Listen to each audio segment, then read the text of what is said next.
Well, Bascom Palmer not only trains doctors for the United States who are now gone out and become very prominent specialists in other institutions and in private practice, but also for the world. And part of the reason for that was that several things were invented here, pioneered here. And if you are the pioneers of things, then you understand the benefits, but you also understand things you need to do to avoid risks that might be involved in the new treatments. So Bascom Palmer in glaucoma, in retina, in other fields has pioneered things and has quite responsibly gone out around the world to train people, had them come here, and then go back to their countries where they are now leaders.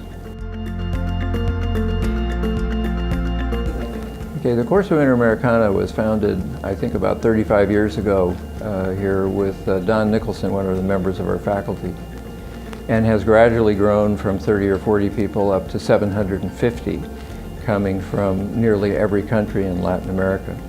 The course is put on in English and Spanish with superb translators so that everyone can get what's going on in their own language. And we bring people from our own faculty and people from other institutions to participate in this. It's always the week after the American Academy of Ophthalmology, so many ophthalmologists who come for that meeting will then stop in Miami. It's also a time when we have exhibitors, about 100 of them, bring their products, some of them very economic versions, to that meeting so that the doctors can see what's available and take it home. But this brings people up to date. It is a real update course in every field of ophthalmology. And the people who come to that course, many of them come every year and go back and disseminate what they've learned to the other people in their country.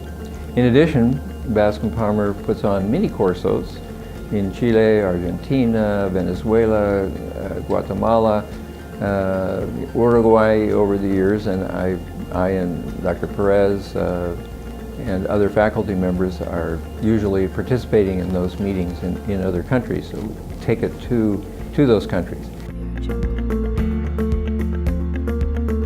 The other thing that Bascom Palmer does internationally is to have faculty members travel to other meetings where they're invited. I have been invited to speaker in 58 countries so far.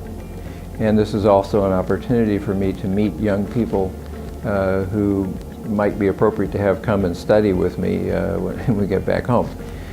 These kinds of interactions going both ways have helped.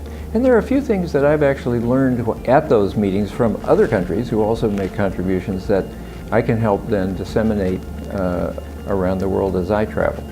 So we're working at all fields, at the basic science level, at the clinical level, at the educational level, translational science in between, to get things developed, solve problems, help people, and help the world help their own people locally by having people train in those locations. The people that I've trained have gone back and established training programs, fellowship programs in glaucoma, which did not exist in much of Latin America before, in Ecuador, in the Dominican Republic, for example, in some places in Colombia, in Venezuela. And so it was helping people to get on their own feet, training fishermen, I guess you'd say. And I think that's been a major influence of the place, is to empower others.